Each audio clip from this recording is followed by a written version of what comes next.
What is up, everyone? Welcome to another Tuesday Night Live, and we are joined by a special guest, the Baitman, Kevin. Man, how's it going? We're What's Bailey-less today. yeah? So this is like the second time we've streamed together in the last little bit, and I'm going to try to get this going on my channel as well and see Gotcha. if it We works do here. have the check mark going, so hopefully it is streaming for you over there now. But just real quick, I want to say welcome to everyone who is joining here on the Serious Angler channel and also Baitman's channel. And as always, our Tuesday Night Lives are powered by X2 Power. And man, ICast, a lot going on. But before we get to that, how is Kentucky? Is it warm down there like it is here? Yes, I think what's happening. Hold on, I got It looks like they're coming through. okay. Well, I don't know if it's working on my channel. That's the problem. It looks like the comments are coming through on your channel. Okay, all Yeah, right, good. I'm sorry. you're good. No worries. All right, so guys, I appreciate everything's good in Kentucky. It's we're having some cool nights. I changed my lighting here. We've had some cool nights here. It's been really hot, humid in the day, and I've heard the fish are biting a little bit. I'm back to working nights, but this is that time of year where I kind of nerd out a little bit. It's ICast for the good, the bad, or the ugly. But we're gonna look at some new baits, and dude, you're tackling that. We're always messaging about new baits and everything. I think it's really cool that you're way up there, you're up north, and I'm not super far south. I'm kind of in the middle, here, just below the Mason-Dixon line. But we love to bounce ideas and innovation. That's a big word now, innovation, off each other. And what works here on Kentucky Lake Tennessee River, will it work where you're at, and vice versa? There's a lot of baits we throw. We're big fans of the OSP, the Blitz DR. They work great here. Some of the same drop shot baits. So, Man, I should have brought my box over. I actually have my box of OSPs in the house. Hold on, let me grab it here just because I oh, want to geek out real fast before we get started. I'm glad it's working on my channel because I think I scheduled a second stream and it didn't go off. But before we do that, Yeah, I let's get showed some sponsor plugs. no, nope, not even that. I want to show everyone here who's tuned in the world's smallest glide bait because I showed you it off air and it's in like your favorite kind of color, that purple chartreuse. But this thing is only 2 inches. They're made in New York State. It's Era Baits, ERA Baits, and he makes a couple every month or so and then drops them. It's 2.5 inches long. And if you want to throw it, the world's tiniest glide bait, I would pick up a BFS setup and throw it on it because that thing looks like fun. So, but That might be really good on fry garters, fry garters or like shad getting spawn. into the fall when you have all the young bait fish swimming Oh yeah. around, Yeah, we like get those emerald shiners are real tiny. When the bass key on them, it gets really hard to uh, catch them. so another really tiny crankbait that I like to throw later on in the year is the little tiny OSPDR. I'm sure you got a couple of those. Y'all, I don't have the tiny one, but I am a big fan of those tiny style deep divers. Yeah. So they work good. But anyways, and you're talking off air on your Instagram about new baits that came out, and I think a good spot to start might even be the new line of soft plastics that Rapala released, right? Like, and Right. I can bring them up here on the Yeah, bring share them up screen, here. but let me scroll down here. Before we do get there, though, I want to say it seems like it's the year of the swim jig. Like the swim jig is making a resurgence because I know Hmm. Arc dropped one, and then like 3 or 4 other companies have dropped some new ones, but we're almost there. Soft baits. Here we go. So, do you want to start right with the freeloader? Yeah. So, it's interesting that Rapala, it only took them what, 50, 60, 70 years to come out with the soft plastic line. Well, they had a line of baits several years ago. I think it's called Trigger X, Oh, I and remember those. they had a tube. They had a shaky head worm, a grub, and a few other things. Nothing crazy. It did okay, but it really fizzled out. You know, I don't think there was a lot of big marketing behind it, and it was really basic stuff. So now we've got the freeloader, which is basically a spunk shad style bait made for forward-facing sonar, a chatterbait trailer, a scrounger. And it's taken a lot of heat, and I was pretty critical of it. And then you got the Ned BLT, which, you know, I'll be honest, that really doesn't look bad at all to me. I'm not a huge Ned guy, but it's got the right shape. I think the colors are going to be good. The one thing I'm interested in is seeing how soft they are, because, you know, like, plastics may look good in a picture, but how do they feel when you get them in your hand? But I mean, I've always been a fan of baits that have ribs on them because the bubble trail it gives off, and it ultimately helps it give it more motion. But it also comes down to how durable is it, or is it too durable? And also with the ribs, it kind of looks like a French fry that they just slapped like a back plate on. Yeah, so it's kind of got some French fry-ish vibes to it. And to be honest, the first guy I really seen throwing a French fry, not on a Carolina rig, was Mike Iaconelli. He did a video one time for Classic Patterns, and he was putting a nail weight in it and basically wacky rigging it and throwing it down a bank at Cruising Fish. It was a really good deal. He caught several fish on it. It had to have been a pain to cast back then when they were running straight fluorocarbon or mono.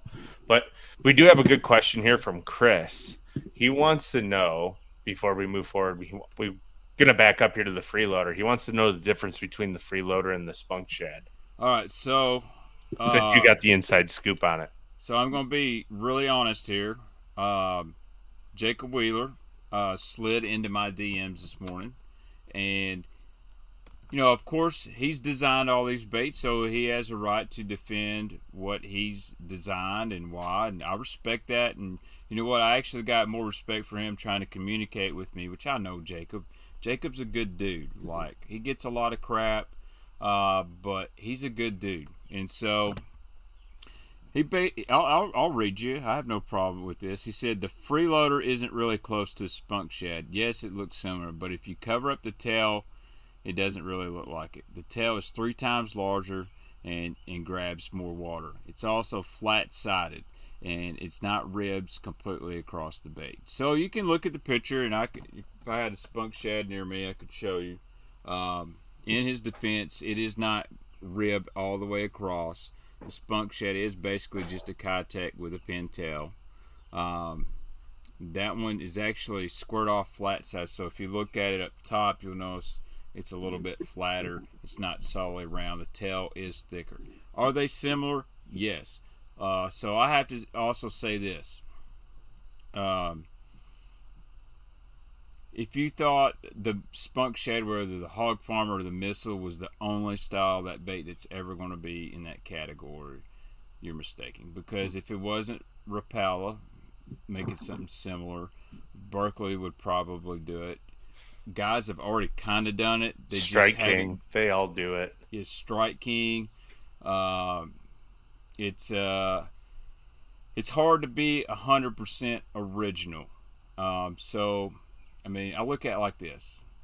I'm not a fan of just straight knockoffs when you're knocking off a garage builder. So, if you knock off a bull shad, it's a little bit different. You knock off a clutch swim bait, something that guys are really just building out of their garage, that's kind of a different. But ejected baits, soft plastics, it really doesn't bother me as much.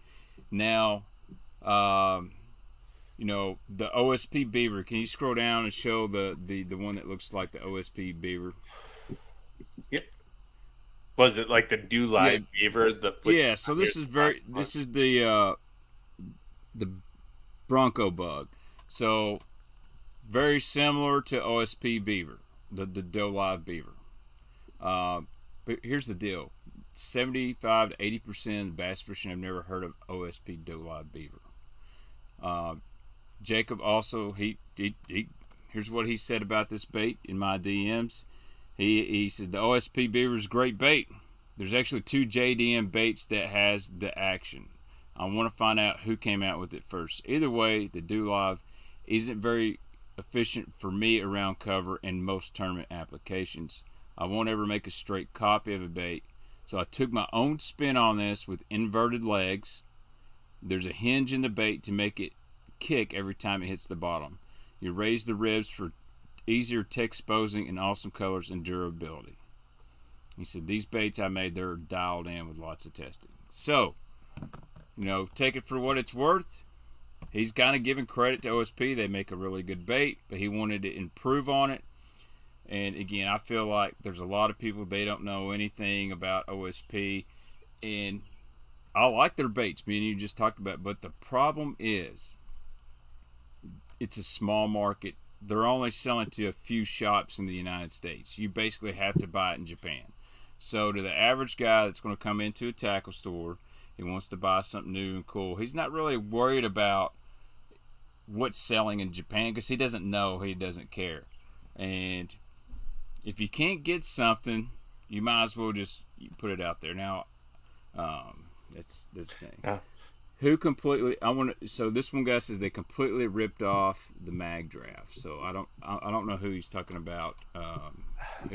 And Mega Bass is not a little man, so no, he's probably talking about the call shed. But the thing with the mag draft is, even before the mag draft was a thing, like, was it owner made one that was very similar 10, 12 years ago? Like, there were so many. Osprey is probably the one that really inspired it. LA Slider had a harness one. Let's see, the original Bass Pro XPS swim bait. Yeah. That bait's actually won more money than a mag draft. I mean, Steve Kennedy's just cash check after check. The Boom Boom Optimum bait swim bait was modeled after the XPS. Yep, that's a harness swim bait. So, really, the mag draft was probably seen a lot of hype on these things coming back, and Mega Bass kind of made their own version, and it's a great bait. I like it. And they make it in a big 8-inch and a 10-inch. So and that was something a lot of those harness swim baits weren't doing, is making these extra large models. So, the coil shad is really more similar to the Bass Pro swim bait than any of them. And then now you got Spro, and I've got one in my hand. Oh, the Megalojohn? Yeah, so here's a new ICast bait for you guys. Here's the Megalojohn right here. I can compare it. I don't know if you can put me on the big screen real quick. That way you can see this. So here's a regular mag draft. Oh, wrong way. Oh, this is a custom painted one. Let's see if I can get you up here. I'm just going to remove myself so I can figure it. So here's the regular mag draft. This is 6-inch mag draft. This one's custom painted. Here's the new Megalojohn. So for comparison, I've already had people say, oh, it's a mag draft knockoff. If you look at that photo right there and say that's a knockoff, I'm sorry, you're dead wrong. That's actually this is more style of like a Rago BV 3D, but it's not near as wide. I mean, it's still narrow. You got a little dorsal fin. You got your harness. But what's really cool about the Megalojohn is, so your magnet down here, you can remove this magnet if you want to, but it comes and you screw your magnet in as tight as you want to. That way it just doesn't pull off with the harness system. So if your harness pulls out and you stick it back in, your magnet can still work. It's got a big beefy tail on it. It's really soft. If you notice how limp this thing is, that tail's really got some wiggle. And if you want to take the harness system out, you could probably freestyle this, but just the profiles, they're totally different. I actually believe this bait is a little bit softer than the mag draft. So if you compare, the tail action and the styles, they're really different. So different. The tail is huge too on the Megalojohn. Tail is huge. So I have a feeling that the Megalojohn is going to have a lot more of a thump and a pulse in the water. So I like it. Yeah, I mean, the one thing I'll say is I haven't gotten to throw the call shad yet, but just from the design of it, it's got like that honeycomb plastic design. It feels completely different in the hand than a mag draft. But there's going to be companies that make wire harness baits, and it's just going to happen. And if you can change some things of it, and it's better, why not? Yeah, so I agree with Bob. He says, I don't think the coil shad is even close. The Bass Mafia, Okay, different stuff. So I agree with that. The Mafia one is definitely Oh, much closer. very, very similar to Mag Draft. And you got to look, Zaldane designed it. He's the guy that really hyped up the Mag Draft and logged a lot of hours with it. So, All right, what's next here? Let's see. Oh, see, now that would have worked nicely. we'll just go start at the top. I got to figure out how to get us back here to where we were and bring this back in. I guess that works. Yeah, Kennedy used the XPS at Clear Lake. He also won at where was it? Maybe Smith Mountain Lake. He won a tournament on Old Hickory with it, which is a tough lake. And then Takahiro won at Wheeler with it. And, Robanis made it famous. He was fishing it there at Amistad with several guys. So that XPS swim baits won a lot of money. But I want people to know something on these harness swim baits. People get them and go, man, mine won't burn. I can't get this to burn. So they're not really meant to be burned, anyways. No, they're more of a slow rolling. Yep. So starting at the top, we have hard baits, and the first one that comes up is the all-terrain finesse swim jig, which I think they already had a swim jig before, so it looks like they just redesigned the head to it. Right. I mean, it's a swim jig to me. I mean, nothing too special. Got more swim jigs. Oh, Big Bite Baits. I didn't realize they were coming out with hard baits, so that's kind of interesting. This thing is you having issues? Well, I seen a comment on Facebook, which is fine. I didn't want this streaming on Facebook tonight, so. Oh, it may have come through on my Facebook. Oh, okay. Yeah. Let's see here. Because if it does, sometimes my internet will really crap out. So. Yeah, it's streaming on our Facebook. I don't see yours up there on the top. John King, my man. Yeah. What's up, Bassman Big Malone? Man, we got a lot of comments. Oh yeah, they're flying through. I haven't even been able to really look at them.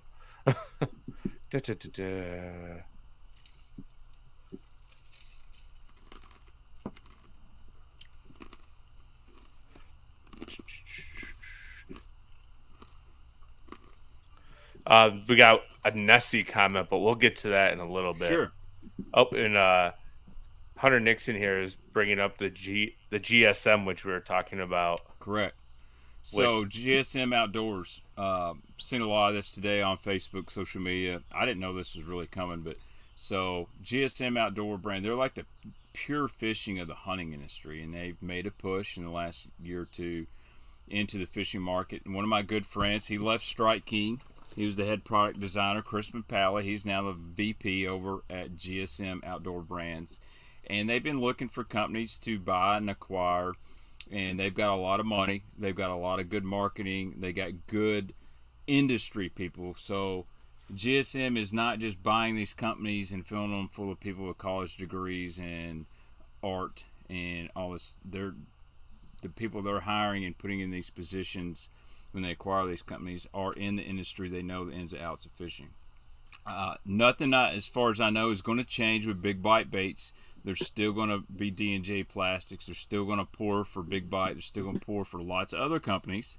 And I think that's a unique thing that GSM liked was not only are we buying a company, but we're buying a company that can help us make money and expand within the industry for making products for other companies, whether it's a startup or bigger companies. I don't think anything's going to change. Just like with Yamamoto, though, there may be some SKUs that go away because Yamamoto had so many colors and stuff that just wasn't making money. Mm-hmm. And you have to do that. You sometimes you can't offer 100 colors because you've only got 65 or 70 that really sell. So I like Big Bite Baits. Fighting Frog's one of my favorite hybrid flipping creature baits. Oh, I've become a huge fan of the BFE. The BFE's a good bait. They make a craw tube. Mm-hmm. They make a lot of good stuff, and so it kind of makes sense, Yeah, I remember when Big Bite first hit the market, and they were like $1.99 a pack. I miss those days because even their stick bait isn't that bad.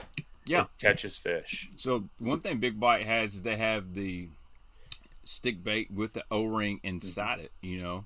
And if you want to talk about that, X Zone eventually did the same exact Mm-hmm. thing. Did they whack off, big bite baits, like They whacked them off. whacked them off, like just stealing baits. Like, let's go, let's Yeah. throw an O-ring inside a Senko. You know, Is what's that stealing funny is like somebody's 20 design? years from now, no one's going to care about what happened at this ICast or that Rapala made JDM looking baits, and they didn't make a huge variation because the chances of a lot of this stuff still being popular 20 years from now are really low. And if you look at the ICast, and I'd love to make a video like the ghost of ICast pass of baits that were super hype and everybody was excited about, and then it just kind of went, you know, Are we the list talking will be pretty lunker hunt long. spider here? Like, everybody was hype about the spider. Let's be real. Dude, the spider makes a great Halloween gag gift. Absolutely. So, but this one I'm actually kind of excited about because I do like the Booyah spinner baits. And on the wire baits, they finally came out with the finesse. So, are they copying the War Eagle Get 5 Mike McClellan finesse spinner bait here? Like, is that what is going on? Well, I don't know. Looks pretty close. You got an Indiana blade and a Colorado Yeah, so blade. these little kicker blades have really gotten popular over the last couple of years, and that's a little bit due to Jason Christie and all that. But I like that War Eagle compact with the little turtle blades. Right. Accent makes it one. It's not as compact as that, but it's just a smaller profile. I look at that, and that just screams pond bait right there. Like, Yeah. I think it'd be good. I'm not a huge fan of the coverts. I know Uncle Frank and some other people absolutely love them. They're a good bait, but it's not the one I pick up first. Yeah, I'm a fan of the Colorado blade only if the water's muddy. That's about the only time I'll throw them. But I do have a bunch of coverts in my spinnerbait box in case I come across like dingy water because it's confidence after the last couple of years of throwing it. Let's see what we have next. Oh, more swim jigs. Dirty Jigs made a compact swim jig, and I know Arc actually released a swim jig this weekend as well. That was designed by a couple of Elite Series pros. Okay, Freedom Tackle. They've kind of made a little bit of a jump here the last year with the Nomad traps. If I think that was that Freedom? No. Yeah, they've really Is it kind of. Freedom? So Yeah. they're American Bait Works owned company, Freedom Tackle, and they got their popularity really from making like hardhead style stuff where you could remove the hook and all that. And it was a really cool idea. I think it might have been a little ahead of their time. But now they're really venturing into other stuff. And now I'm just look at that and see a 3D speed trap. Yeah. I was going to say the same I like a exact speed thing. trap. Spro come out with a speed trap type style bait last year. I never even fished one, but it still looks Spro-ish. But you could tell it was a speed trap style. But that is straight up speed trap. Yeah, unfortunately. Greenfish Tackle. They make good. Actually, I don't. I prefer Greenfish. They make some really good baits, but it's just another, to me, a spinner bait. It doesn't have anything crazy on the wire keeper. It's your standard wire keeper. I would be interested to see what the gauge wire is on the spinner bait itself, though. If it has a Right. ton of vibration, or is it just your run of the mill spinner bait that every company in the world has? Yeah, it's definitely compact. It says 3/16, 5/16, 7/16. Brian New designed that. So Brian New's an awesome fisherman. I see a lot of these guys in the spinner baits started really the last 2 years really getting that compact design in. You're gonna get a few more bites, but really trying to imitate that small bait fish, the little thread fins. And you can fish them a lot faster too, and get them down quicker. Yep, sure can. And Greenfish makes good stuff. I think it's like nothing stands out, but I can tell if you buy one of their products, it's quality. You can catch fish on it. Absolutely. What says? Oh, Rapala came out with a higher end jerkbait, the Rapala PXR Maverick 110. Let's see here. What did we have? Anything different in it besides VMC Redline series hooks? It So you're looks getting like good hooks out the bat. they took a shadow wrap and basically, put a lift kit on it and some extra wheels. Yeah, that's exactly what I was gonna say. And I wonder if like it doesn't even say that it has tungsten roller bearings in it to help it cast. I don't believe so. It might even be just standard lead in there. I Nothing too innovative. But here's where they start getting a little bit innovated. But I wonder if the Shad Wrap Elite is plastic or balsa. Does it say? I've tried reading the description. I could never decide if it's balsa or not. They're basically trying to make a shad wrap with the same action that's a little more durable and casts better. 3 inches and 7/16 ounces. So I'm going to guess It's got to be plastic. that, or it's made like the BX Brat, where it's like a foam with a plastic wrap on it. If you can get that same action and make a shad wrap a little bit more castable, that's great. Someone said Seltzer says it is balsa. That would be very interesting to see that. They would have to let it or through wire constructed, and hopefully it holds together. Whatever you do with the balsa baits, never slap them on the water because they will break. No, it doesn't matter what brand, they're going to Nope. break. And Rapalis, no offense to Rapala, it don't take much to bust them up.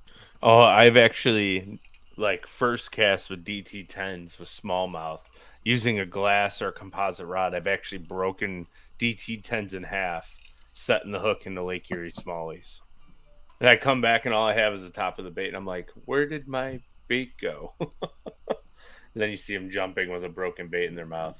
More Rapala stuff. We have deeper diving. Is that what it would be? Yeah, deeper diving OG deep. So they're expanding on the OG, the Ots Garage line, and making a deep tiny 7, which could be a good play. I mean, getting down in that 5 to 7 foot strike zone with a balsa bait, I feel like there's not a ton of balsa baits that get down there efficiently. I'll be honest, I've never been an OG fan. I've thrown a few of them. I feel like they're dead action. They don't get bit for me. I feel the same way about the Chick Magnet.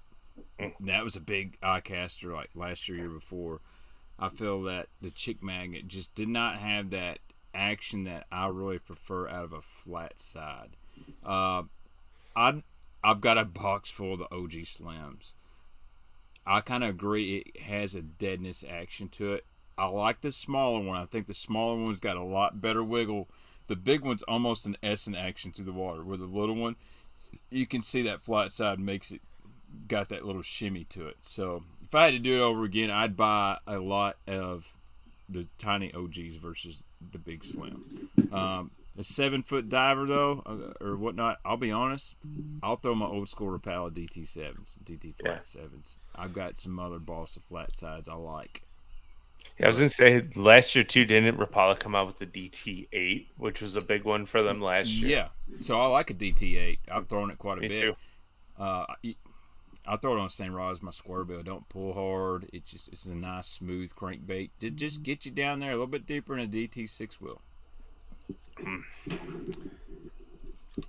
Now what we have, the Berkeley Dime here. What does that bait look like to you? A DT6. A plastic ABS version of a DT6. But they already had one. This is what I couldn't. So this is where I have a. They already had a. It was called a digger. They had or something like that. They had a ABS version of a DT6, 10, 16. So why did they reach back into the well to just change it even more? So that's what I'm figuring. It looks like the lip's a little bit different. You're a lot thicker right here where the lip enters the bait versus a DT. It's pretty thin. So they had the digger and they had the dredger. I don't know why the dime is such a what caused them to go back in the well until they redesign this. That'd be a great question for Bailey. So we'll move on here. Yeah, I gotta watch it on that Berkeley, but Bailey be sliding my DMs. Snake proof zoo pop, like American Bait Works. Oh, is this a soft popping? That's interesting. Finesse fishing to frog. Finesse fishing to power frog fishing. A soft hollow belly Stand-up hopping action. I don't know how I feel about that. Because it looks like it's going to be slender like a popper. But they're trying to... I don't know what do you think here, Baitman? Like, because you're not really gonna, you're not. The hooks look too. Those hooks look thick. They look thick. They look like they're like short. It had to be a super soft body, so it's not going to cast very well. So many companies have kind of tried something like this, and the hookup ratio is just what kills you. The one thing about a frog, it's a little bit bigger, a little bit bulkier. Yes, you catch them walking a frog and stuff like that. But they got a big target. That's a small target. It's very easy to miss that. You know, there used to be a Bose frog. It looked like a spook. There's a Yum bait. God, what was the name of it? Timmy Horton loved to whore this thing out. But it was like a soft spook, and it had... I know what you're talking about. It was a Yum bait. Yeah, what was it? Darius, Dawn, somebody help me out here. It was a money something. Money Hound. Yeah, Money Hound. Yeah. Yeah. My dad bought some of them. I filmed a show with Timmy, and one day they crushed it, but then it was like, yeah, you're getting a lot of bites, dude, but you're hooking up with one out of every 5 fish. I mean, it was rough. So, I'm not saying this won't work. I'm going to pass on that. Yeah. Hard pass as well. All right, what's next? The sashimi swimmer. Actually, I think Brian New dropped this like a month ago. Got one. Ooh, awesome. Bring you back to the full screen here. Yeah. So this was designed by Brian New. This is the sashimi swimmer, and Tackle Warehouse has some of these in stock. I bought these direct from Spro. This is basically like the Siebel Magic Swimmer. And jointed 2 hooks, designed really for those herring lakes. This is a jointed swim bait that you're going to want to fish fast. You're going to want to burn. Doesn't have any rattles in it, but really thin, narrow profile. This color Cellmate. I actually thought I ordered bone, but whatever, they sent me. This will work, especially for spotted bass lakes, that chartreuse.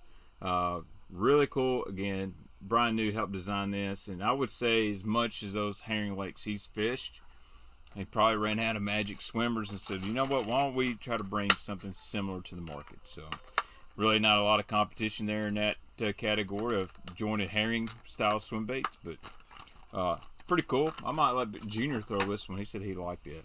It looks interesting. I've never gotten into like the fast swimming style swim baits, and I haven't really messed around with them as much as I probably should. A lot of times our fish up here won't chase things that are moving super quick through the water, and I could be completely wrong. I just have zero confidence in doing it.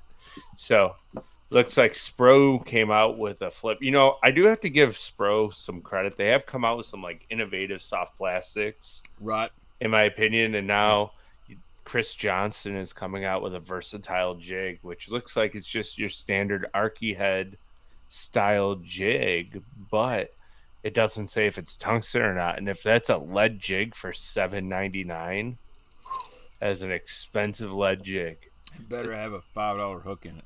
Yeah, which I'm assuming, yeah, black nickel Kamakatsu hook, which is probably just a run of the mill. Would be like, what is their big bad jig hook? I can't think of it off the top of my head, but I've poured a few of them in on like some jigs here, football jigs and stuff.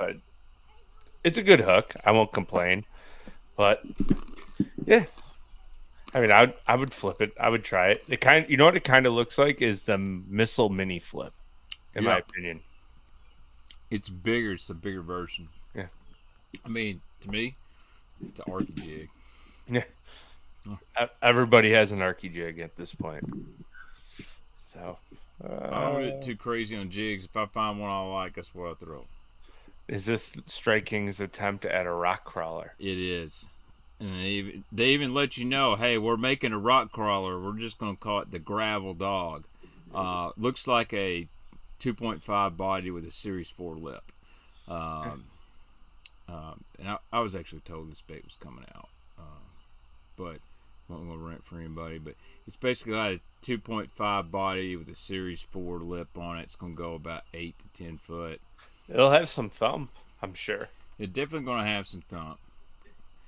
Body's bigger wheel than the 1.5 DD, and that's a bait that Strike King put out. Some guys catch fish on it. Just didn't work out for them. And we'll see. And that's the thing. Like, some of these mainstream companies try things and they fail, and then they disappear after 2 years.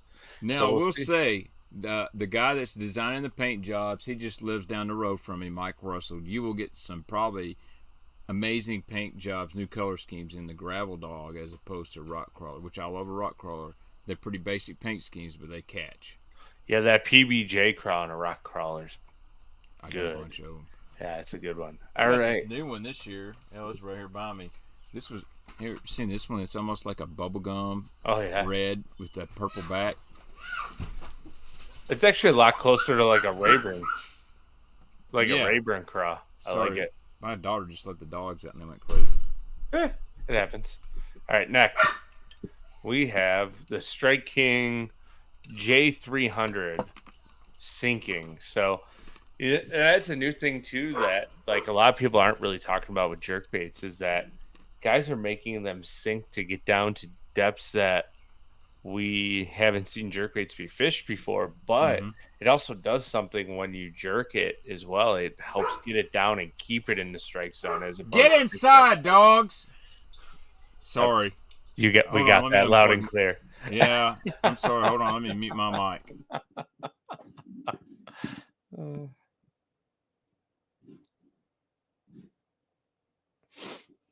And Will, yes, that's exactly what it is. When you have a sinking jerkbait, it allows you to fish it a little bit more efficiently, a little faster in the summertime. And because it's sinking, it's a little bit heavier usually. Therefore, it will stand out on forward facing sonar a lot better. Therefore, you can track and trace your bait more efficiently as you're trying to catch those guys that are following it up to the boat. I like to fish a suspending jerkbait heavily and go up a size and hooks to try and keep them down for the summertime.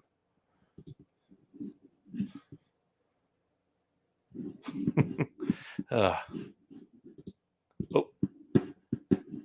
you're still muted.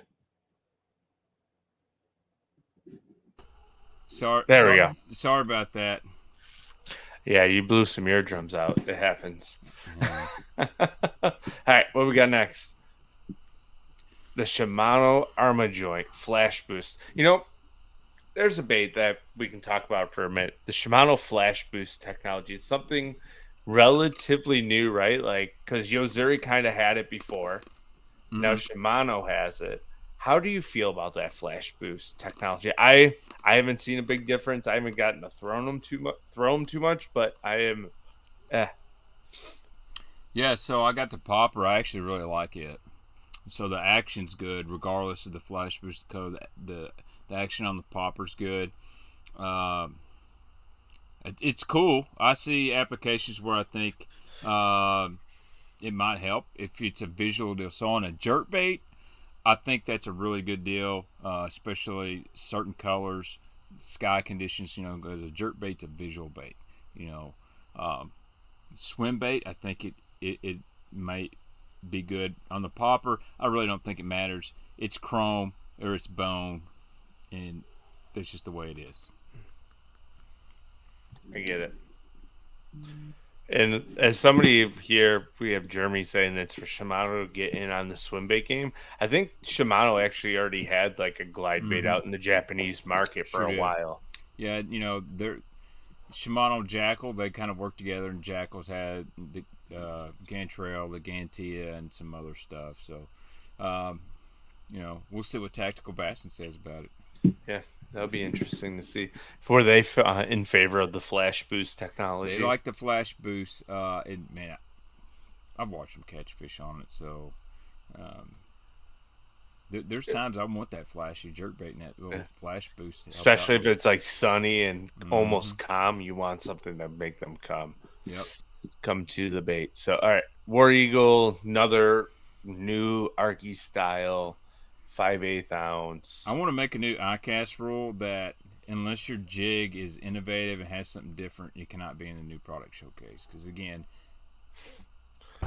Hellabass said it, just going up a eighth of an ounce in a jig size or weight, that's not a new product. That's Yeah, I got a new it's a size. jig. A jig is a jig is a jig. What do we got here? The pro football jig, another one that's been done 1,000 times. Skip. Yeah. Okay, Yozuri 3D Kind of wake prop. You know what this very reminds me of? Yeah. The old Mega Bass prop bait that Yeah. everyone was looking for, and now you can't find them anywhere. The eye loud. Yeah, I think. Yeah, there's one before the eye loud too. God, I forgot. Maybe it's the eye motion or something like that. But it looks cool. So Yozuri, I think they don't get as much hype as other companies, but they make good baits. They get good paint schemes. They get good hardware. Their price is relatively nice. I can see where that thing catching fish, especially during the fall. Well, Yozuri's technically started as a saltwater company too, right? Like, so I think that's where they had issues is when they started moving into the freshwater market. Everyone's like, they're saltwater baits. They're not going to catch bass, but they do work. Mm-hmm. It's been proven by a few guys. What's up, Punch Fishing? This is that Yozuri is not new, rebranded, dual hardcore, same company. Yeah, so they got like some subsidiaries under Yozuri, but what was that? Darius throws their Yozuri walking bait, and dude, he smashes on it. Yeah, it's really loud for the size. I like their jerk baits, and they're old school. The Yozuri rattling Crisco vibe. flat. Oh yeah. The Ghost Minnow rattling vibe that was made in like 2010 was the good one. But it's actually the bait that the Red Eye Shad was based off, was that Yozuri rattling vibe. Like it. We got a couple guys in here commenting Depp's Buzz Jet, but I might be mistaken. Wasn't a Buzz Jet a solid body and not a wake body? Correct. Solid body on the Buzz Jet. And I think Maynard got right. The eye jack. You're right. So there's the eye loud, which is a bigger version, and then there's that eye jack. You're right, Tim. Thanks, man. I always thank you for that. Great bait knowledge. Love it. All right, next. Oh, this is a good one. The Chatterbait Elite Evo by Z-Man, and I think this coincides with your title or the way you did the thumbnail, right? Like, what were you saying about Z-Man? The good. So here's the deal: is Z-Man going to eat their own? Yeah. Are they going to put out basically a jackhammer and eliminate a bunch of jackhammer sales and no more evergreen, or are they going to sell more of these? They're not worried about it. Now, somebody texts me from ICast. No spoiler on this. Said the new Evo jackhammer starts up. The new Evo chatter starts up just as fast as a jackhammer, but not have as much thump. But sweet bait, to be honest. So Drew. And I wonder if it doesn't have as much thump because it looks like from some of the pictures I've seen, it is a stainless steel blade, but they're all plated and painted, and they have glitter on them, so it's a heavier blade.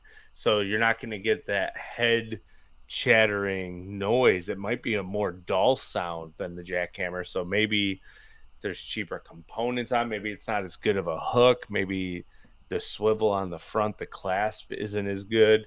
I don't know. For $5 less though, or $6 less, it might be worth it to try it. Fishing says, how can you measure the thump? Blind thumb test. Well, I'm guessing because at ICast you can't go on the water and test a lot of stuff that got. I'm sure Z-Man had it on the water test. You could definitely tell if bait's got more thump or not. Drew Gregory in here bragging about his kayak fishing. Just messing with you, Drew. Your hammer. So. Oh, he is. He says it's a better trailer keeper than a jackhammer too. I'm intrigued. I like a lot of the colors, and I'm in all. But Drew, real fast. I know you're with Z-Man. And you work with them. Can you have them make me an all black? Oh, you said you weren't going to talk about this. I don't care. It's fine. I want an all black one in the USA market, and then put like a gold flake or a purple flake in that blade on this color, and it would be killer. I want one. Right. Yeah. So I need them to bring the cold shad color to the U.S. That's yeah, all I want. that's another good one. But I mean, there are a couple companies that partner with them, right, and have Mm-hmm. their own distinct colors for companies, and there are a couple good ones out there that you Yep. can get in the U.S. if you look around. So Yeah, yeah, last year we had the slobber knocker. Everybody was slobber knocking. I got a couple of them. They won't ever be a jackhammer, but they catch fish. It's a totally different vibration, lot bigger profile. Some guy Bob in here said he wasn't impressed, but yeah, and I'm interested too in how fast that blade will fall off, and if Drew has been fishing them, Drew has the paint fallen off the blades yet? Oh, here's a question. This is a good one by Will. Before we continue on here with our ICast talk, is a Vixen a kick knocker? It's yeah, it's the same mold. 100% the same bait. Yeah, but I was gonna There's say a it. really long story on that, and one guy say one thing and someone says another, but I just find it always weird that the Vixen was the first one to the market, and if the guy from Teckle designed it, why didn't he take it to market? Yeah, it's interesting, right? But they are the exact same bait. Yeah, I love my kick knocker, except for like 1 out of 3 always leaks right off the bat, and then that roller bearing in the middle for casting gets stuck, and it's just basically trash right off the bat. But Yep. yeah, They catch fish, man. Vixen, Teckle, whichever one you want to throw, or the old school paycheck, which was paychecks it the are, Repo Man? Was yeah, that it? Repo Man, and the late payment was a small one. The only thing about the paycheck, same issue. For some reason, those molds they had a lot of water leak issues. If the patent runs out, can anyone build a jackhammer? Yeah, that's you know that's it's coming up close. I mean, that thing come out in 2004, so we're not far at all. 2004, 2005 is when the chatterbait kind of come out. So they got a utility patent, and eventually it'll probably run out. Yeah, but then you can go right over to the Japanese market, and there's all kinds of stuff that's so Yeah, similar. yeah. Evergreen's not going to stop making the jackhammer. They could care less if Z-Man does what they're doing. Z-Man kind of done them a favor and partnering with them because so many people were wanting a jackhammer. It kind of made sense from Z-Man's standpoint. Hey, let's bring the jackhammer name, the Evergreen name, put it on our bait, license it to them, and when the patent runs out, they can sell it themselves. So.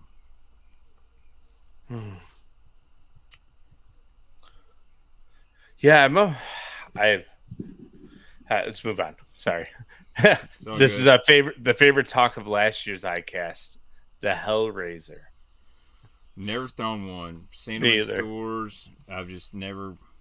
And I may be giving it a bad rap, but I'm just like, I've got other top orders I'm going to throw besides that. I didn't know there was enough demand on that bait to justify a new size. Pond fisherman with a spinning rod. That's where I see that bait like really, really playing. It's very, very interesting. Step back off. We're still getting some Evo talk here from Drew. He says that you can snap back off a rock some wood easier than a jackhammer. So Yeah, maybe so they. that would be amazing because I've lost more jackhammers to stumps than anything. The bend, Drew actually sent me a picture of it here, and the bend on the hook actually looks a little bit. It looks more like O'Shaughnessy. Oh, really? Yeah, and I asked him if I could show the picture, but I think I'm just going to show it. So, but since it's out there, but I don't know if you can see that really well, but you can see it how it has like a deeper bend to it in the bottom. So, looks more O'Shaughnessy esque to me. We're getting to the Nessie. Don't worry. We're getting there. But soft baits. Big bite baits sensation tube. I actually know people who like the sensation tube a lot. Or that sensation, not the tube, but the sensation plastic. I haven't been able to mess around with it all too much on like the drop shop baits. But from my understanding, it's a much softer plastic than a lot of the other plastics that they produce. So I'm very interest in it, but to me, a 5-inch tube is pretty big for smallmouth. Probably going to be more of a largemouth flipping shallow water tube. Yeah. So, but it is a tube. It's not really that innovative. It's just a tube. A tube, a very, very soft tube, I'm assuming. But, yeah. Next one. Oh, here we go. Oh, shit. We're getting into the poop baits. Oh, the poop baits. So we're talking about this offline and the poop bait fad, right? Like it seems like everyone and their mother everyone's now. Dropping a deuce in the fishing world right now. Yeah, we got tanukis, we got bombas, we got scats, we got poops. It's a fad, and I wonder if anyone here in the comments has thrown any of the poop baits around. I have some. I have yet to throw them, but literally, it's a very interesting thing to me. Now, the one I will say that I do like is that Yamamoto came out with a smaller size Yamatanuki, and I think that would fish really well on like a football jig head or a Ned rig, which I do want to get some of those and try out. Yeah, I know some guys here in Kentucky, like they were pitching them around laydowns and the buck brush, and it's saying, hey, it's actually a really cool deal the way it falls. Yeah, like backslides, right? Yeah, when you rig it up on a Texas hook, when you get a bite, it's almost biting all hook. A pretty cool deal. So, but man, it looks really very so similar shape to a cover scat. I can tell the plastic is different. That missile plastic always seems to be really smooth. I would say that the salt combination is a little different. I'm willing to try some poop out, I guess. It's not the first thing I reach for, but, John does a good job over there at Missile Baits. I'm sure he's like, well, this thing's really popular. Let's try to see what we see if we can move some poop. Yeah, let's move some stuff. And we'll see if, the market will dictate. And at the end of the day, whether things are knockoffs or they're similar, the consumers will dictate if these baits stay around or not. Yeah. Absolutely. Let's keep going here. Oh, boy. This one sparked some big controversy, right? Like the Berkeley Power Bait Nessie. I don't know, like as a tackle junkie, I just heard of the other company that makes it, so I didn't know. Yeah, that. The Grow Design, the Flag 170. So I've known about this bait for a while. The Grow one, it's been around. They're 50, 60 bucks, something like that. Maybe 35 for a smaller size. Most guys that throw a True Glide go with a hard bait. This is kind of a hybrid. But Mega Bass also has just released the same style bait, and they're not getting near the hate that Berkeley is. So, look, not everybody can afford a $60, $70 swim bait. I think you see that. 6 Cents sells a lot of the tray swim bait. It's $30 compared to bull shad at $60. You're gonna have your dedicated bull shad guys. I throw a bull shad. It's a great bait. The Flag's a really good bait. I don't own one. But you're going to put these in shops where the majority of customers have never even heard of it. They don't even care. They just say, oh, really? That's a cool swim bait. $12. So yeah. And I don't hate on them. I think the design of it's cool. I got to see one already in person, and it's a cool little bait. So, like, I'm not going to knock it. It's hard to get that Grow Design works. If there's no patent on it, why not?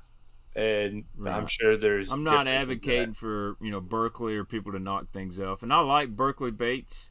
I would just like to see them get a little bit. If you're going to take some design, put some of your more originality to it. Maybe so people are really upset at the Rapala plastics, but if you really look at like their spunk shad, that's what I'm going to call it.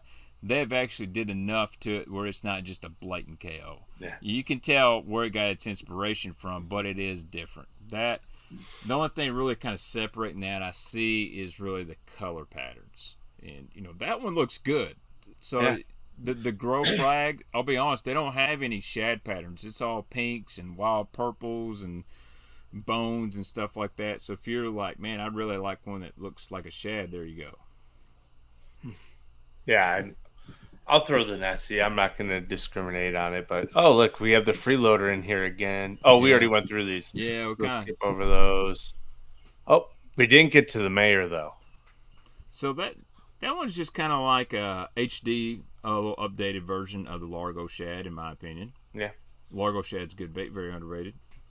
I do like that color though. That's kind of like a Tennessee Shad with a little gold flake in it. Yeah, it looks like it has some purple too. All right, new striking bait for bed fishing, right? I think that's what they were naming this one as, the Rage Hawk. It's It looks like a man's mosquito. You know, they call it a man's mosquito or man's hawk, whatever it was, with a rage Ned bug in the middle. You know what it looks like to me? It looks like a ribbed poop bait with wings. Yeah. I'm going to be honest. I'm not a fan of that one. I'm not even going to attempt buying one. Yeah. And if it's a 5/0 hook, which it's a big hook for a little bait if it's only 3¼ inches. So we'll see. Yep. Mosquito hawk. That's it, Drew. Now we're talking about, we already saw the Yep. Megalojohn. We'll skip over that. What we got here? Yum expanding the colors out. What? See, that's not worthy of ICast for me. No. Oh, you got new colors. How about you send mass marketing email to all your email people? Yum Helgramite. That's got to be. I feel like they've had a Helgramite bait already. So Yum's really notorious for coming to ICast and really not putting nothing new out. These Pradco brands, they don't really. It's just like, here's what we've been releasing. We're just gonna put it on a stage. Yeah, cool. The STX Zone Stealth Invader's already been out for a while. If you follow bass fishing, you've seen it. It's probably been out for 6 months. I have some. Well, what do you think about it? Haven't caught a fish on it yet. All right. So we'll keep trying it. It looks great, feels great. Tried different scents on it, but Do you think it might be better just put it on a drop shot versus on a guppy style head like that? I tried it. Still didn't catch him. I'm actually not a true believer in goby style baits for Lake Erie, for Great Lakes smallmouth. There's so many gobies for them to eat. If you ever stick like a camera or you go swim around some rocks in the Great Lakes, you will see thousands of gobies. And yes, it's the easiest thing to imitate, but they know the difference between the real goby and not. It's way easier to fool smallmouth with a flatworm based on scent than it is to drag a goby in front of their face, in my opinion. Like, there are literally thousands of them everywhere. It's insane. Well, you're the smallmouth guru in this stream, buddy. Yeah, I do feel like largemouth are dumber than smallmouth. Yeah, but it's tiny too. Like, it's only about that big. Really? So like 2.5 or 3 inches, but it feels like a 2.75 or a 2.6. Oh, jerk shads. They had to bring it back because it was won by, the classic. Yeah. So it makes sense. The Z-Man Chatterspike. Now, I do appreciate that Z-Man does come out with some original stuff. Yeah, I like the Chatterspike. That's spunk shaddish, but it's also last tech and it has its own body shape. And makes sense to me. I said this on Hellabass stream if you guys were there. If you got this new jackhammer style bait, you got a chatterbait, you own the chatterbait company, wouldn't you want your chatterbait trailer selling and you can put that on a display rack right next to it so the average guy goes, oh, I need a trailer. Oh, here they are. Here's the chatter spikes. This is from a chatterbait. Makes sense. And I'm surprised it took them this long to come out with something like that. Right. They had like the the regular split tails that come on the old chatterbaits and the baby goat and stuff like that. But and people put jerk shads on them. But that's a really good for your in-house to go with your most popular product. It's a really good pairing. More Z-Man stuff. They came out with their own goby, the Goby-S. Bob Bird says Razor Shed. I forgot. I've got some Razor Sheds. That's a good trailer for them. Mm-hmm. Yeah, I have some Razor Sheds too. They're good. It's an Elastec version of a Zako, in my opinion, and who came out with it first. So I don't know technically, but the Z-Man Goby-S in Drew asked what my thoughts were on it. And if it does look like a real goby to me, but to me personally, there's only one true goby bait that started the entire thing. It was the Joe Balog goby bait. Yep, I remember that. Like Wasn't that a poor boy's bait? I don't think it was a poor boy's bait. I think he was making it himself. I have one in my boat that I still rig up from time to time, and I think I've caught 5 smallmouth on it ever. But and that's my whole point is I bet you if you threw the gobies on a lake that doesn't have gobies, you will catch more bass on it than you will in a body of water where they eat gobies. I always thought the dark sleeper was more of a goby imitator than That's what it was designed for, but what the goby looks like in fresh water is a sculpin. There are so many sculpins and they look identical to gobies. To me, if you go to a body of water that has sculpin in it, you're more likely to get bit with the gobius than you would be on the Great Lakes or a fishery that has a ton of gobies. Yeah, it's the same with the dark sleeper. I know guys that crush them on lakes that have 0 goby in them. Yeah, and I've only seen... Go ahead. Paul Carew makes that goby imitator. It looks sick. It's a hand poured. Yeah. But I really actually see that working better places where I'm at versus Lake St. Clair. Yeah, especially like if you have sculpin style baits. Like I know I bet you if somebody went to the Columbia River with the gobius, they would slay because they have sculpins in the Columbia River, and it's one of their main primary forages that they eat out west. So if you have a body of water that has sculpin in it, get a gobius, any style goby bait, even the X-Zone one, and try it out. I bet you'll catch more bass on it there than you will in the Great Lakes. So this is what I mean.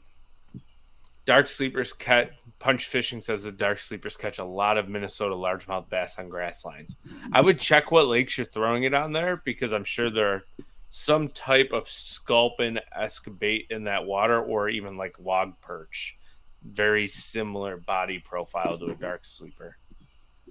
Just point down a little, so it's actually pretty. Yeah, that's pretty cool. I like Drew's insider info in here. Appreciate me too. Yeah, thanks, Drew.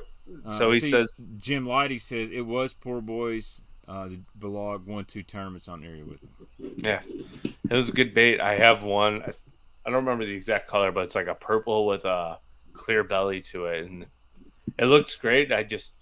I think I got one of the ones, if you read all the reviews on every once in a while, you'll get ones that would just roll over randomly. And I think I had one of the ones that would roll over because I'd drop it in the water and the thing would just flop. And like, yeah, that's probably why I've never caught a fish on it. But, well, only a couple fish, I should say. Next, Z-Man Mulletron. It's like a saltwater version of a mullet bait. And I think that's what they designed it for, not really freshwater. All right. Do you want to talk about rods, or do you? We can. Saltwater icon rods. Casher makes good rod. The big bait rod, but we've got a Series 5XD and a single arm spinnerbait in there. Interesting. 7'10", moderate fast. Medium heavy. That worked. Yeah. Tatula AGS coming out with 23, the new 23 rod series. Those AGS guides are actually pretty nice. I don't know if you played around with them or not, but those are good guides. I've had one. Frog and rod, pretty much same. Cast King. Yeah, it takes a lot to really get me excited in rods. Oh, here we go. Drew's ultimate Ned Rig rod. Drew Reese. What's really weird is all these guys that are super Ned riggers, like the elite net, they use short rods. Yeah. Like 6 foot or less. And I like a really long rod. Mm-hmm. And I think a lot of that has to do with where you're and how you're fishing. St. Croix. 13 fishing. I mean, I can never get into 13 fishing. To me, like, here's my issue with rods, right? Like, everyone has a rod company that they like. Every rod company has a rod or 2 or 3 or 10 that do something really, really well. And rod companies do a really, really good job at promoting technique specific rods to make you spend more money Correct. on making sure you have a rod for each individual technique. Me personally, I look for a brand of rods that I can do like 6 or 7 techniques with each rod, because then when you pick it up and you have the same reel on the same rod, but it can throw a spinnerbait, Texas rig, put braid on it, throw a frog, because it has enough action for all that, you're way more comfortable and you're gonna be able to cast it better and fish it better. Because when you start buying all these technique specific rods, Oh no, I can't use this different. rod. I need to tie on a spinnerbait, but I can't because they ain't got a rod. It's a spinnerbait rod. Yeah. So, I've been using 6 cents rods. Transparent. They send them to me. I use them. Now, I always get like 7.3 heavy, 7.3 medium heavy, 7-foot medium heavy in my bottom contact, because I don't want to put myself in. Well, dang, I ain't got a spinnerbait rod. I got rods that I can throw multiple different things. And I'll be honest, there's a couple of them. I wish I had 2 of the same rod, where I can have one rig with like a hollow belly swim bait, and the other one's a spinnerbait. So I'll look at that. And dude, I've got Kistler's awesome rods. I'm not too technique specific. I'm more of bottom contact rods, crankbait rods.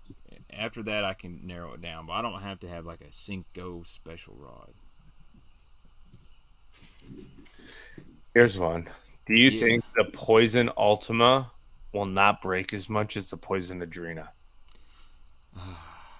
For $8.79, it better not break. Yeah, it shouldn't. And if it breaks, it should call the warranty people for you. Yeah, it probably won't. Like, there should be a microchip in it. If it breaks, it alerts warranty that it's broken. Brutal. All right, reels. Xenon X.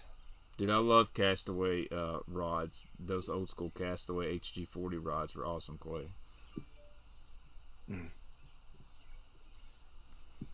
New Steez A100.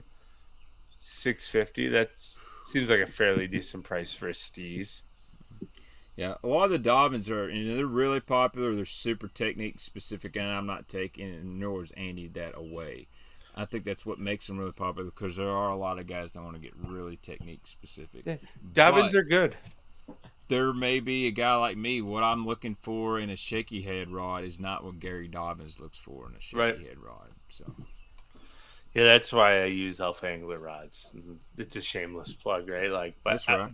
The way they design the rods over there, and we actually did a really good episode with Boomers. They design their rods so they don't have 40 different ones. They design them to where they can do like 5 or 6 different techniques well enough to get by. Yeah. And I've yet to use one, but you've got me intrigued. I've heard a lot of good things about their spinnerbait chatterbait rod. Yeah, the Chatterbound, S, but you can throw a mag draft on it, you can throw a buzzbait on it, you can throw a swim jig on it. Yep. Big square bill. It's a really nice rod. So, all right, what's next? Never heard anything about Trica Rods, Gators Adventures.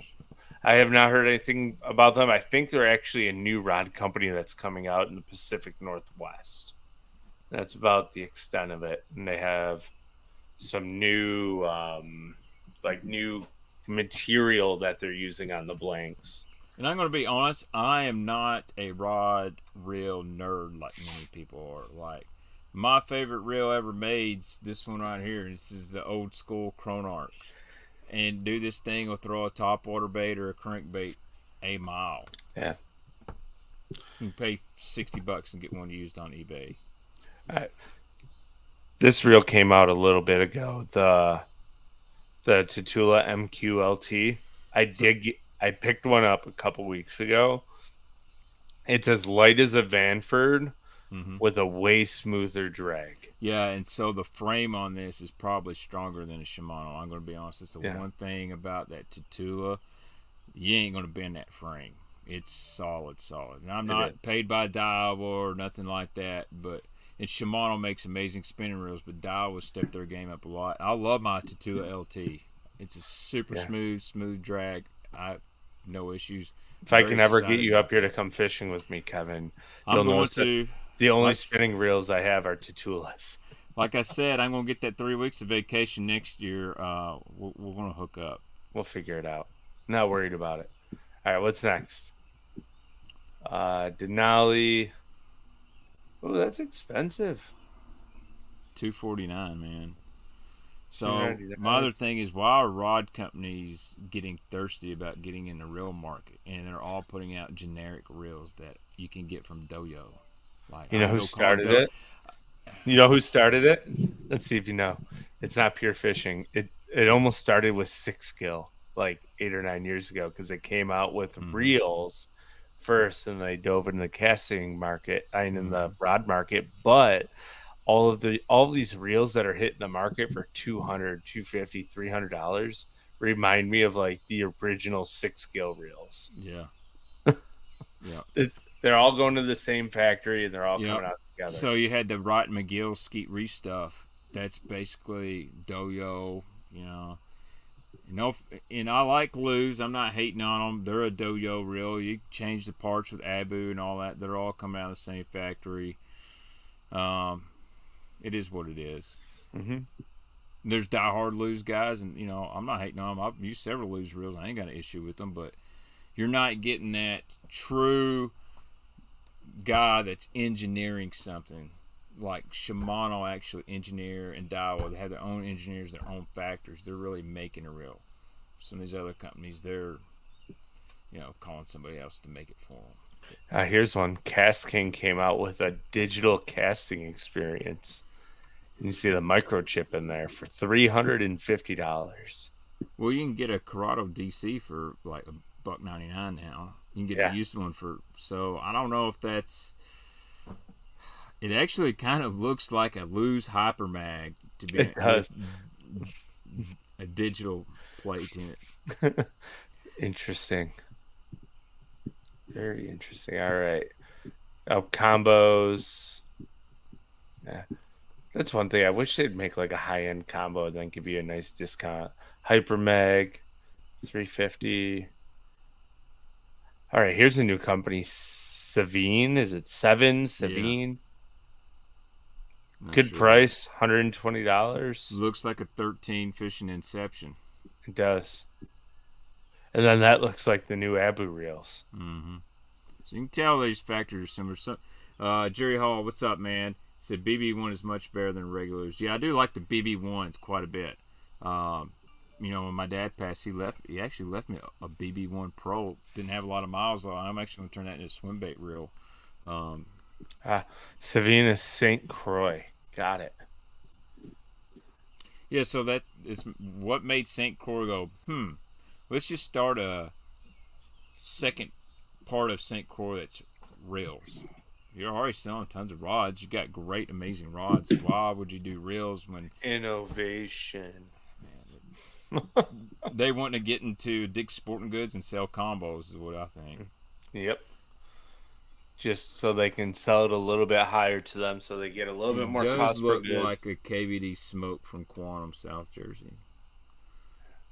Yeah. Stratic, man, Stratic are awesome reels. What's really cool is they get all their like technology from the Stella, and as the Stella gets a year or two old, they pass that technology into the Stratic. So you really start getting the Stella feel into the Stratic for a third of the price after a year or two.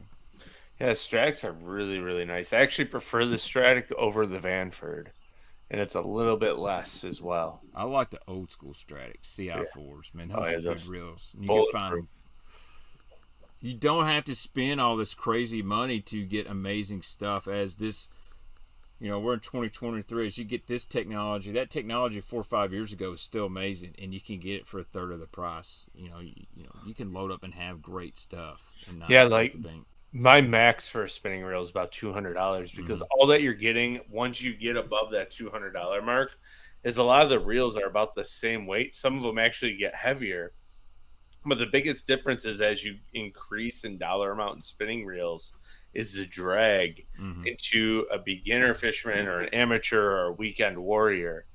They're not going to notice the significant drag difference from a $200 reel to an $850 reel. I agree with that. Somebody who is on the water every single day and that is drop shotting in the Great Lakes and is like, oh man, they're not biting. I need to go down to 4-pound fluorocarbon. like that's when you start getting up into like you need a higher echelon reel in order to fight that. But the average weekend angler isn't going to fish 4-pound fluorocarbon for a 6-pound smallmouth. Right. So I might be crazy and do it, but there are ways to get around it and figure out how to fight them and get them in. So yeah, that's just my take. $200 is the max you need to spend on a spinning reel, and there's only really two out there that you should buy, and one is a Stratic and the other one's a Titula. They're both incredible. Yep. And we could do a whole deal on budget. That Fuego is really good for $99. Yeah. The only thing my only issue I have with the Fuego is it's kind of like the Vanford and it flexes a bunch in the reel handle. But incredible drag system. Braid, J-Braid, everyone knows J-Braid. Cast King tripolymer, not fluorocarbon, not monofilament. Oh, so it's a copolymer that they're sticking tripolymer. Interesting. Yeah, it can't be a copolymer. It's a tripolymer. You know what? I think this line might be transitioning, so we might have to be careful what we call it. All right. Sunline light line. Oh gosh. Sunline Overwatch metered 8-strand braid. You know, here's a question. Why are companies still continuing to come out with 8-strand braids when you have other companies that are pressing it on 9s, 10s, 12s? Cortland came out with a 16-strand flipping braid, which I'll be honest, I do have it on one of my reels, and it is absolutely incredible. Really? That's expensive. It's $50 for 100 yards. But now, how often are you going to re-spool, or are you going to need that 100 yards of braid?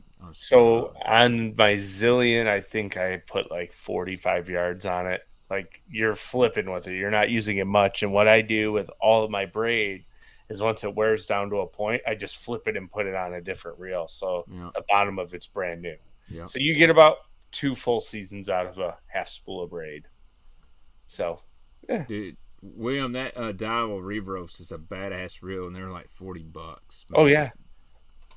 That was one of the worst kept secrets. You know, when I was in retail, I bet I sold 6 to 10 of them things every 2 weeks, and people would. It actually hurt my Tatula sales because people would be like, "Oh, I want that Tatula, but what's that for $49?" They go, "Oh, $49. I'll take 2 of them." I'm like, "Dang it!" You know. Yeah, they're so smooth.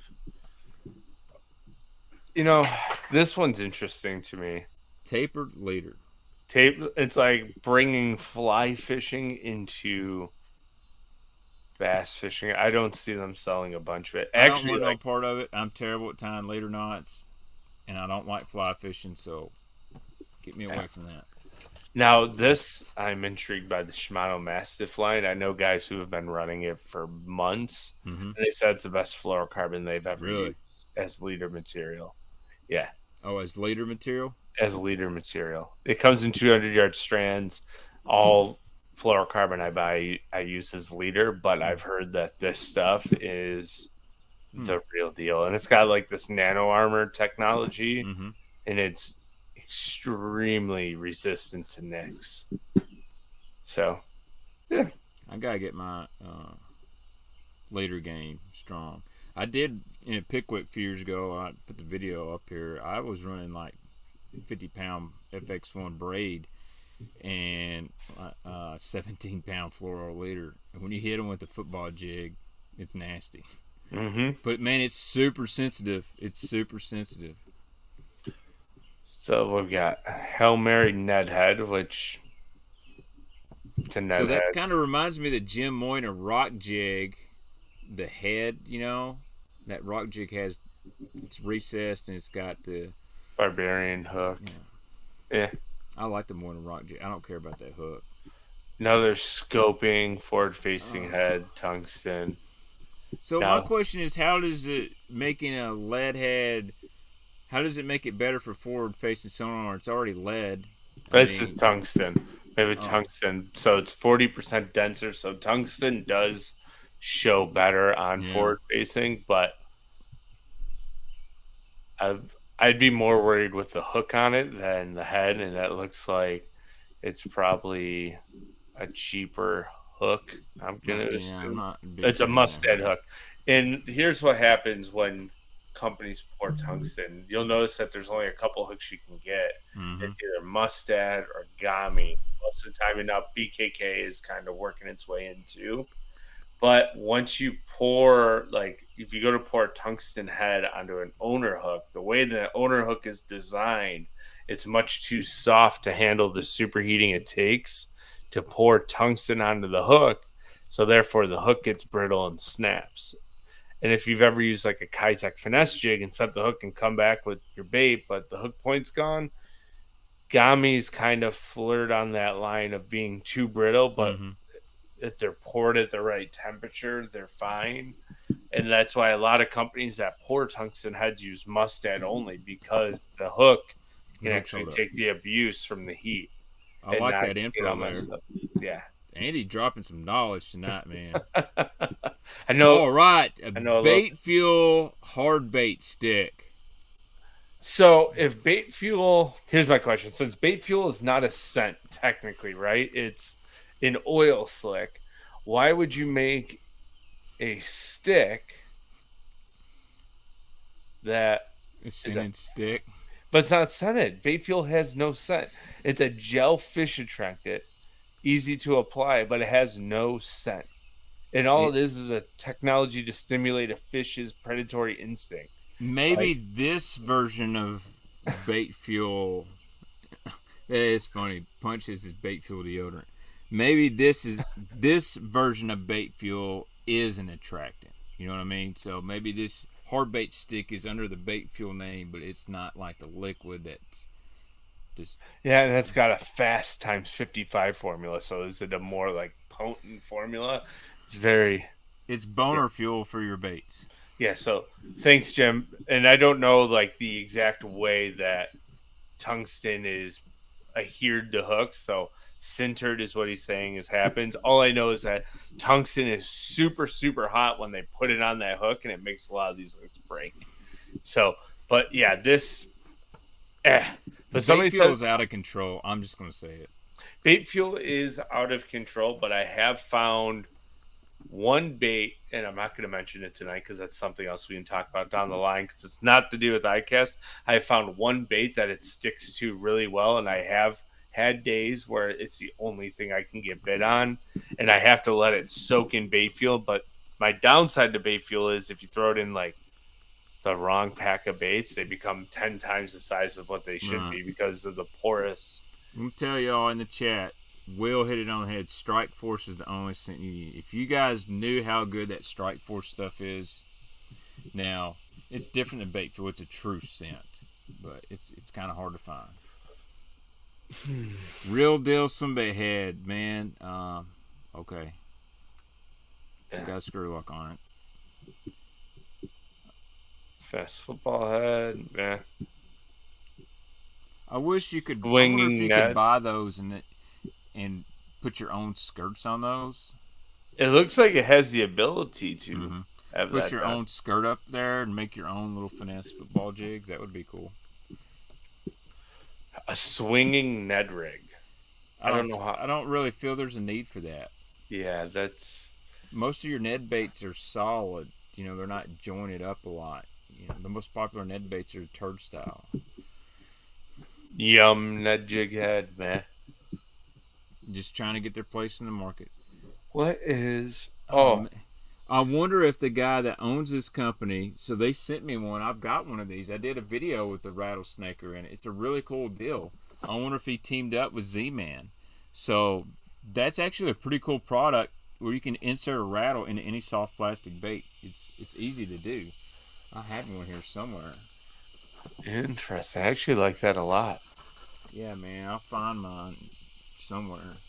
But you basically put the rattle, your glass rattle in there, and it's almost like a needle, and you push it into your worm, your craw, or whatever, and it sticks it in there. If you wanted to do 2 glass rattles.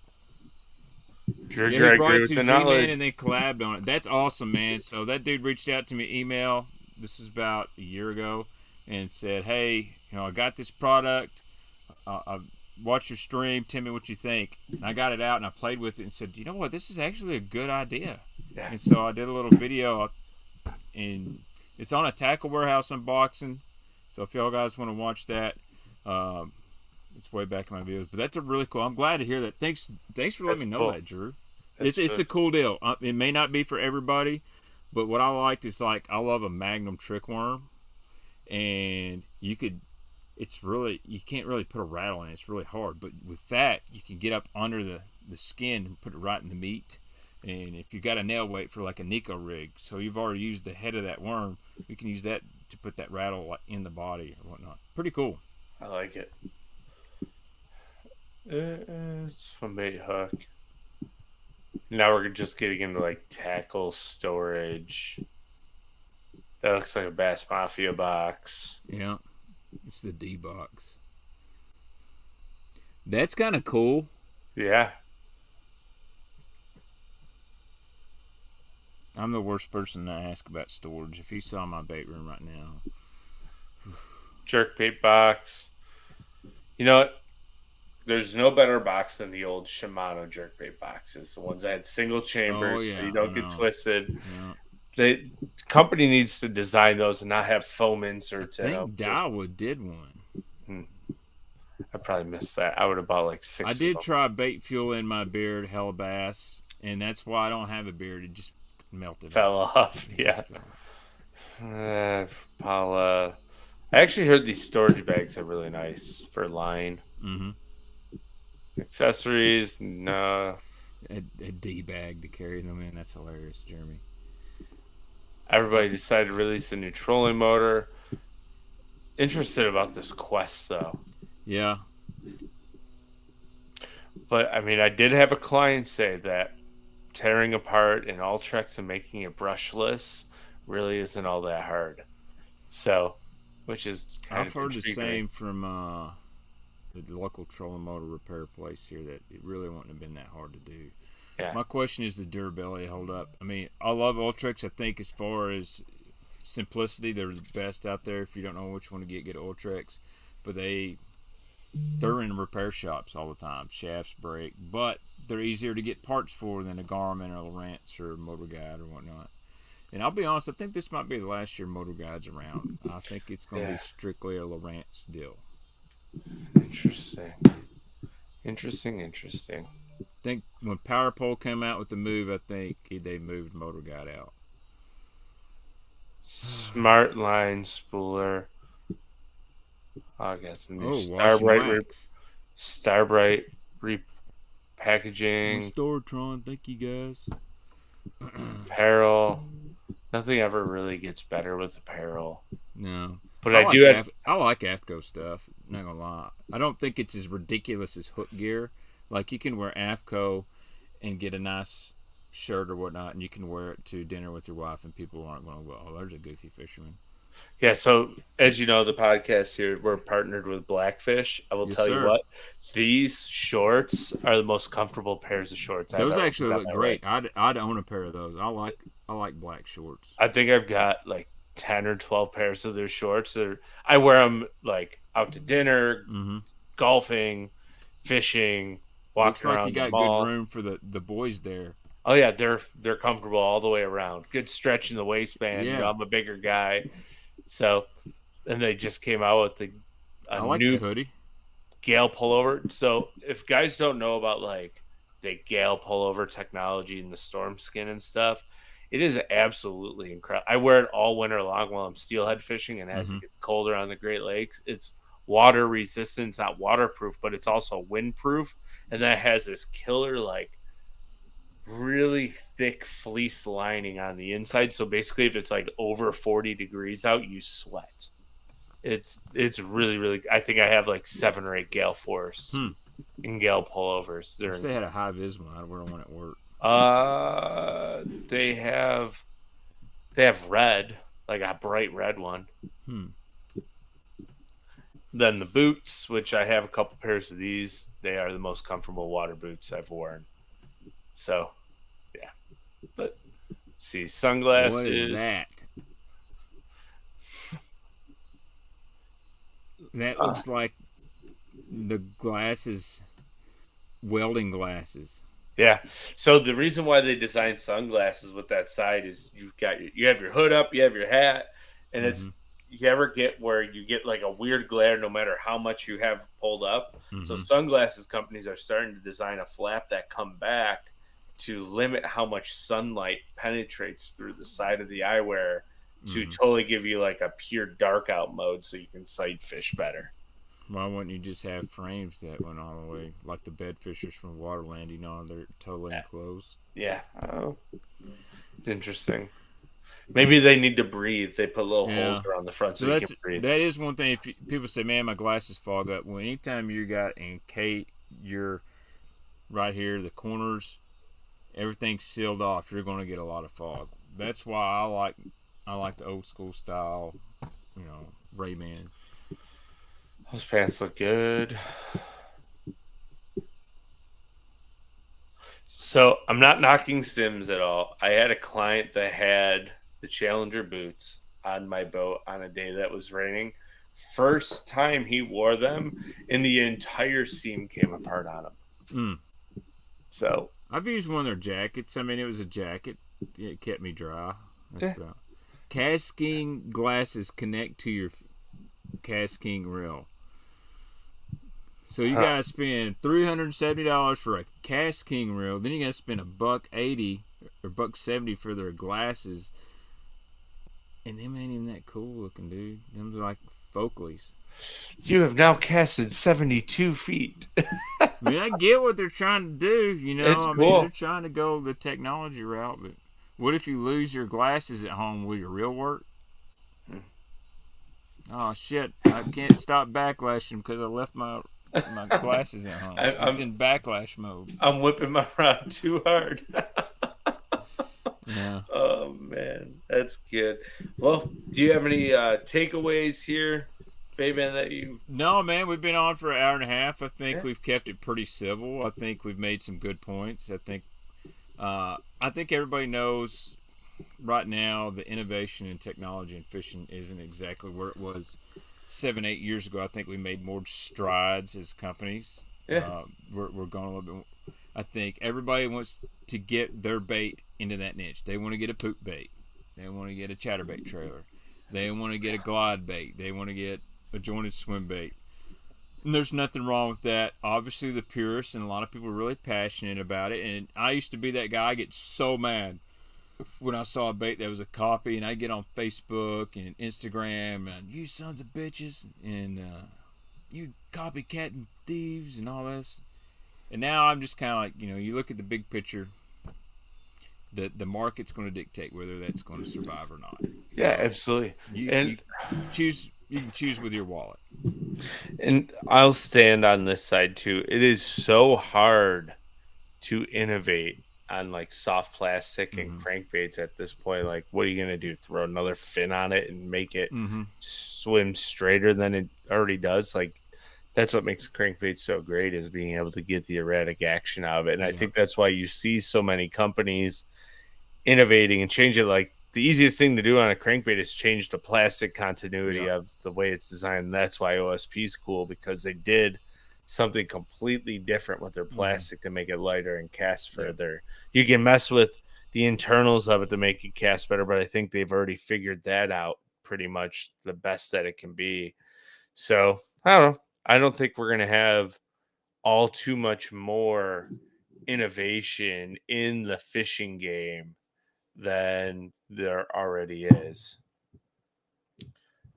And Will, he actually did. He won 100 grand fishing the Gunnersville event, I believe it was, on the freeloader, throwing it on forward-facing sonar.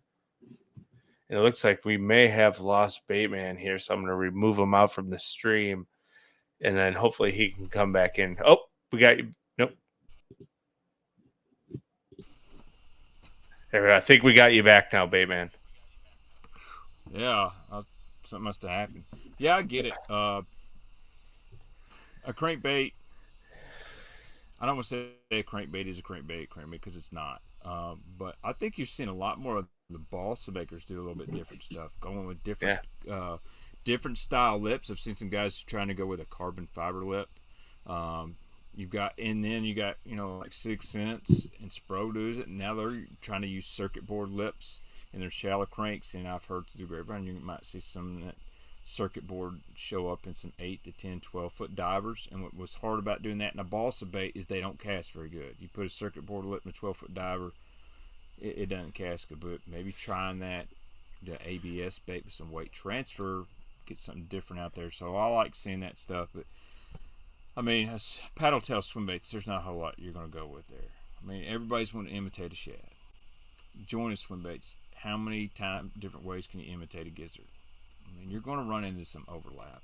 So. And like the biggest thing, like even in the glide bait world, right? Like most of the glide baits, if you are a beginner fisherman, they kind of all look the same, but there's tiny little intricate details that they change on the body of it to make them different. And that's pretty much pretty much all it is. Clay hurt my feelings because the circuit boards are all height. Man, good thing we can disagree and still be friends, Clay. I'll put it that way. I think there's a time and place for everything. Put it that way. I agree with that. So if we all like the same thing and through the same thing, this business would be about that big. You know? It already is that big. It would just be half the size. I know. So as big as ICast is for us bass fishermen, it is a blip in the sports world. And that's the sad reality of it all. So, Kevin, anything else you want to touch on here before we sign it off? I think next year for ICast, I would like Bass to announce that they're now paying $250,000 for first place, because we have had all kinds of new baits, rods, reels, new boats, everything, and payout is still the same as it was 15, 20 years ago.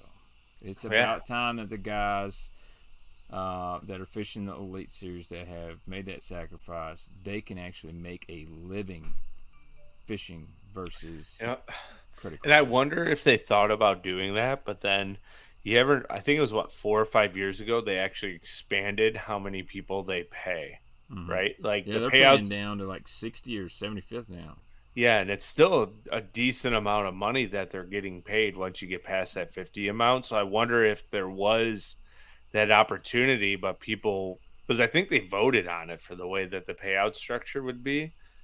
And I think a lot of the guys are like, we get one shot maybe every 5 or 6 years to win a tournament, but we bomb more than we do well. I'd rather get paid at the bottom than get paid at the top. So at least I can eat on my way home, because tournament fishing is not cheap. No.